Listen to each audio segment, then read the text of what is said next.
ভগবান বিষ্ণু নিজের যে চারটে অস্ত্র শঙ্খচক্র গদাপদ্ম, এটা 4 জায়গায় দিয়েছিলেন। শঙ্খক্ষেত্র হচ্ছেন পুরী, বিরজা হচ্ছে গদাক্ষেত্র, ভুবনেশ্বর হচ্ছে চক্রক্ষেত্র এবং হচ্ছে কোণারক হচ্ছে পদ্মক্ষেত্র। তার মধ্যে নীলাদ্রৌ শঙ্খ মধ্যে শতদল কমলে রত্ন সিংহাসনস্থং, এই যে নীলাদ্রি গৃহী পর্বত, সেইটা হচ্ছে শঙ্খক্ষেত্র, সেটা হচ্ছে নীলাচল পুরী। সেখানেই ভগবান কলিযুগে জগন্নাথ রূপে দারু ব্রহ্মরূপে প্রকাশিত হবেন। এটাই তার ইচ্ছা ছিল। ইন্দ্রদুম্ন পরবর্তীকালে ব্রহ্মাকে নিয়ে এসে ভগবান জগন্নাথের প্রতিষ্ঠা করেছিলেন। এই যে পুরীর মন্দির, এই পুরীর মন্দির কিন্তু কোনো মানুষের হাতে প্রতিষ্ঠা না, এই পুরীর মন্দির কিন্তু স্বয়ং ব্রহ্মার হাতে প্রতিষ্ঠা।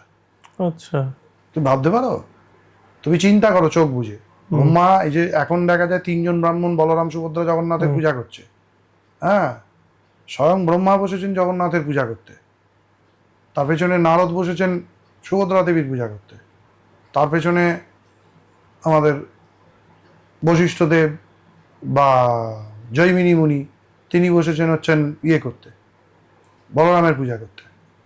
চিন্তা করো, সপ্ত ঋষিগণ এসে হোম করছেন মন্দির প্রতিষ্ঠা। ভাবতে পারো, এই মূর্তি কিন্তু সেই, এই মূর্তি, এই দেবতা কিন্তু সেই প্রতিষ্ঠা। তখন তো নিশ্চয়ই এরকম মন্দিরটা ছিল না। এরকম মন্দিরের তো অনেক হয়েছে, কলিযুগের ট্রান্সফরমেশন তো হবেই কোনো জিনিসের। কিন্তু এই যে সনাতন, অনাদি অনন্ত অনন্ত অনাদ্য কাল ধরে চলে আসছে এই রীতি, এই নীতি, এইভাবে হয়ে আসছে। এবং ব্রহ্মা যে যে নিয়ম বলে গিয়েছিলেন, আজও সেই সেই নিয়মে, সেই সেই রীতিতে নীতিতে আজও উপাসনা হয়ে আসছে জগন্নাথের।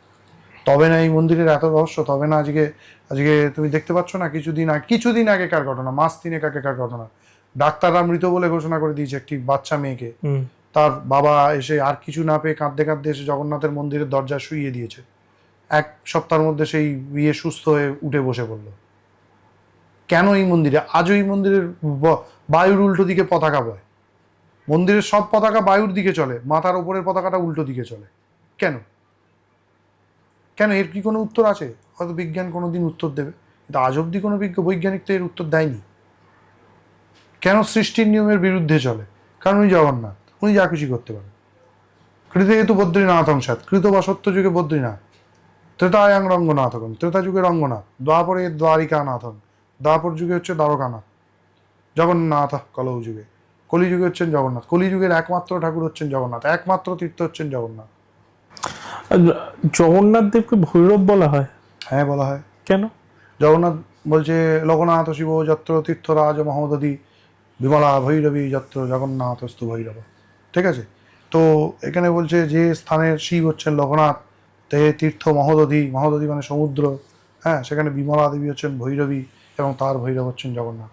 আমাদের এই যে সতীর 108 শক্তিপীঠ বা সতীপীঠ, 51 সতীপীঠ, 51 সতীপীঠের মধ্যে সেই পাদপীঠেশ্বরী, ডান পায়ের মধ্যস্থল, আঙুল বাদ দিয়ে এবং গোড়ালি বাদ দিয়ে মাঝখানের যে অংশটা, পায়ের পাতা, সেই পাতা পড়েছিল।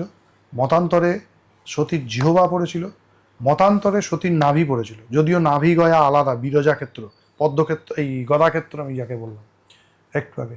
তো সেই নাভি হোক, উচ্ছিষ্ট পীঠ হোক, অথবা পাদপীঠ, শঙ্কর ভগবত পাদ বলে গেছেন সেই পাদপীঠেশ্বরী, পাদপীঠ হওয়ার সম্ভাবনায় সব থেকে বেশি। তো এই পাদপীঠেশ্বরী হচ্ছেন মা বিমলা, তার ভৈরব হচ্ছেন জগন্নাথ।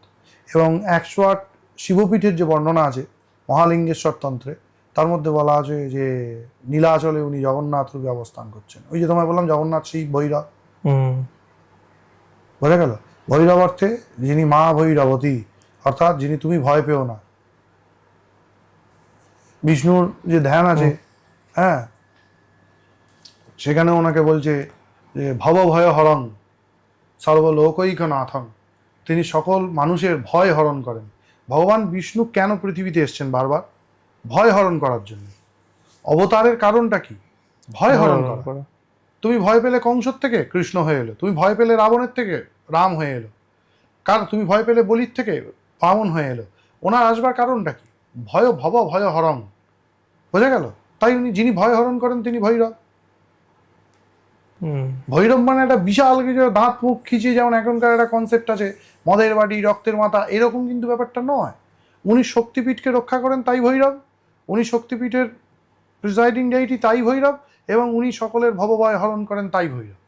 আচ্ছা, অষ্টভৈরব মানে বটুক ভৈরব আর ক্ষেত্রপাল, এইনাদের সাথে কি মিল আছে জগন্নাথ দেবের? হ্যাঁ, জগন্নাথ শ্রীক্ষেত্র রাজেশ্বরী হচ্ছেন মা বিমলা, যেহেতু তিনি শক্তিপীঠ, শ্রীক্ষেত্র বললাম ইটসেলফ একটি শক্তিপীঠ, সেই শ্রীক্ষেত্র রাজেশ্বরী তার যে রাজরাজেশ্বর বিমলা ভৈরবী যত্র জগন্নাথস্থ ভৈরব, অর্থাৎ সেই ক্ষেত্রের রক্ষক বা পাল, ক্ষেত্রের পাল বা রক্ষক তিনি হচ্ছেন ভগবান জগন্নাথ, জগন্নাথ জগন্নাথ, তাহলে তিনি ক্ষেত্রপাল।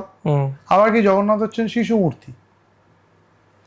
বটুক শব্দের অর্থ উপনীত ব্রাহ্মণ, উপনীত সদ্যজাত ছোট ছোট ব্রাহ্মণ, বটু ব্রাহ্মণ আমরা বলি, বটুক ব্রাহ্মণ আমরা বলি, সদ্যজাত পৈতে হয়েছে।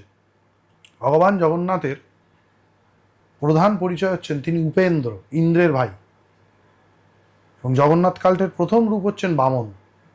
রথে চ বামনং দৃষ্টা পুনর্জন্ম না বিদ্যতে। রথে যদি বামনকে কেউ দেখে, তো রথে কি বামন চড়ে? রথে তো চড়ে জগন্নাথ। জগন্নাথের প্রথম হচ্ছেন কশ্যপ ঋষি এবং অদিতি মা, এনাদের পুত্র হচ্ছেন প্রথম জগন্নাথ। বুঝা গেল? এই ভগবান জগন্নাথ বামন, তাই তাকে বটুক ভৈরবও বলা যায়। আচ্ছা, হলো। আর অষ্টভৈরব, অষ্টভৈরব হচ্ছেন পরমেশ্বরের যে অষ্টবিধ শক্তি, সৃষ্টি শক্তি, সেখান থেকে আসছেন ব্রহ্মাণী, তার ভৈরব হচ্ছেন অশীতাঙ্গ, অশীত অঙ্গ, শীত মানে সাদা, অশীত মানে যিনি কালো, জগন্নাথ তো কালোই।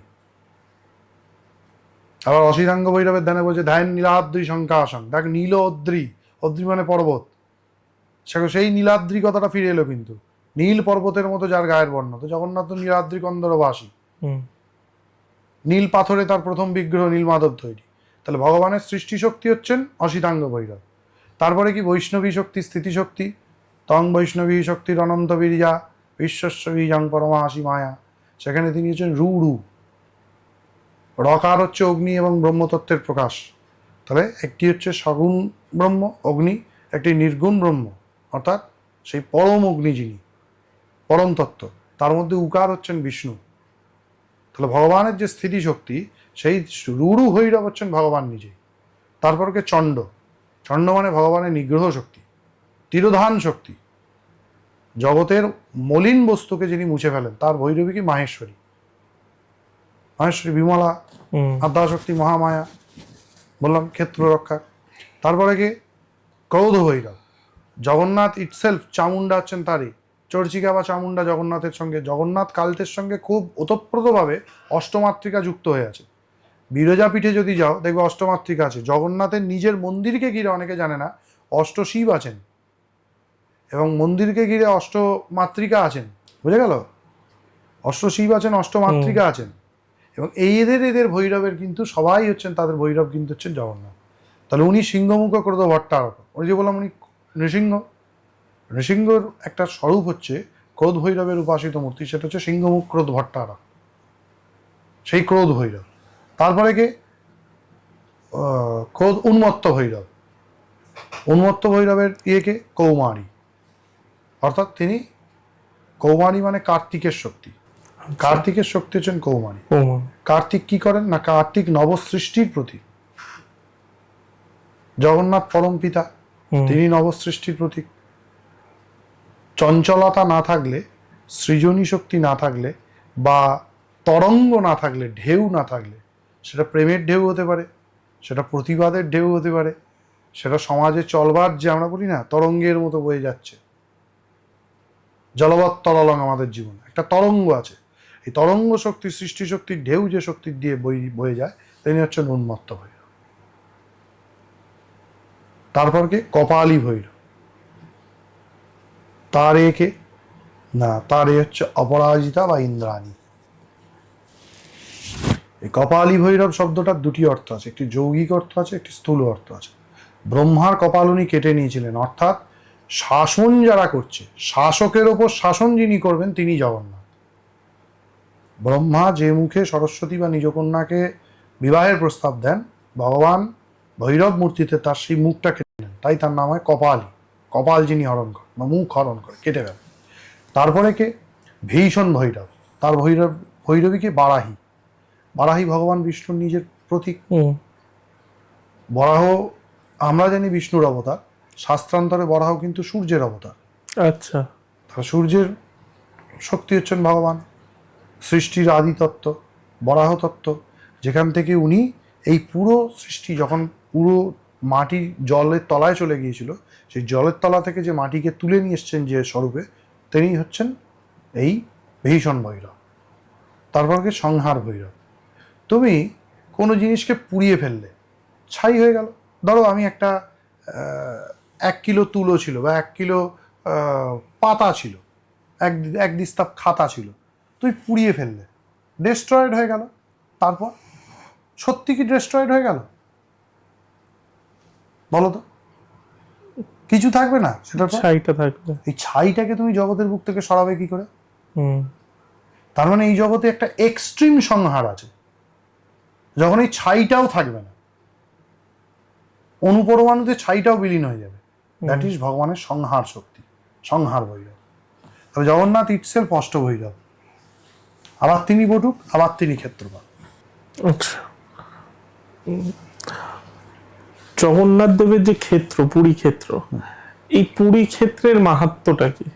কলিযুগের একমাত্র তীর্থ বলা যায়, সমস্ত তীর্থের থেকে উত্তম।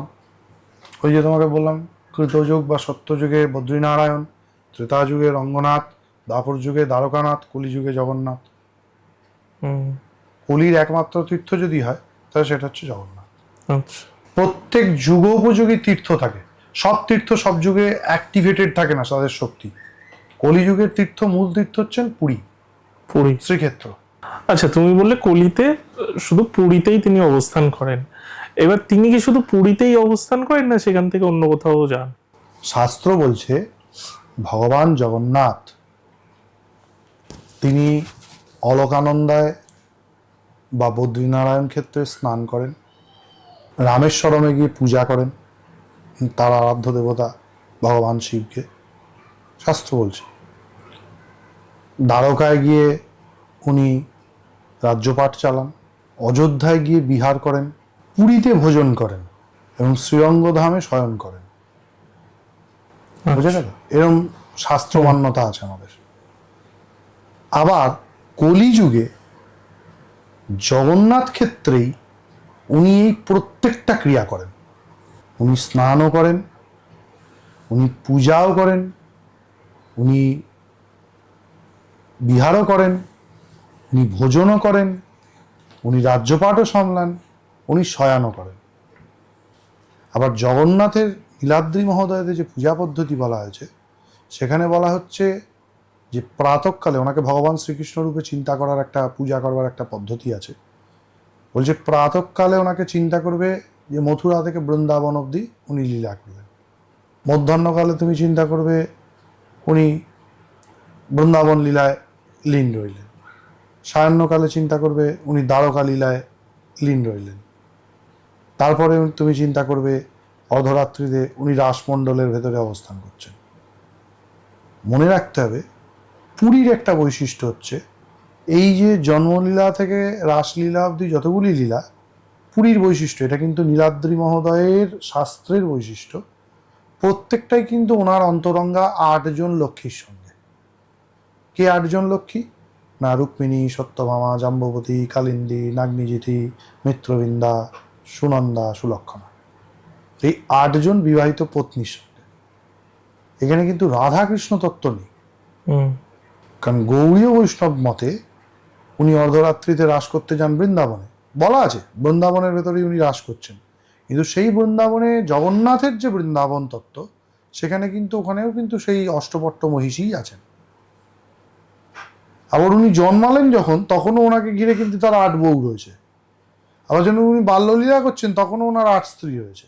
আবার যখন উনি দ্বারকা লীলা করছেন তখনও ওনার সঙ্গে 8 স্ত্রী রয়েছে। জগন্নাথের যখন বৃহৎ আবরণ পূজা হবে সেখানেও 8 জন পত্নী থাকবেন। অবশ্যঙ্গ সরঙ্গ দেবতা 8 পত্নীর অর্চন। আবার যখন ওনার সংক্ষিপ্ত পূজা বলা হলো, তখনও বলা হলো সরঙ্গ দেবতার পর 8 পত্নীর অর্চন, 8 বসুর অর্চন করে 10 দিকপালের পুজো করলেই ওনার পুজো সম্পন্ন হবে। কিন্তু অষ্টপত্নীর অর্চন করতেই হবে। মণ্ডলের বাইরে অষ্টদল পদ্মে ওনার অষ্টপত্নী ছাড়া অন্য কেউ ওখানে বসবে না।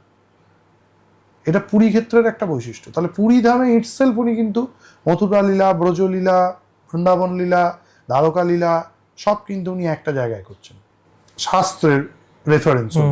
এরকমই বিভিন্ন আরও ক্লিপস পাওয়ার জন্য, আরও বিষয়ে জানার জন্য আমাদের এই চ্যানেল ইউটিএস ক্লিপসকে অবশ্যই সাবস্ক্রাইব করুন।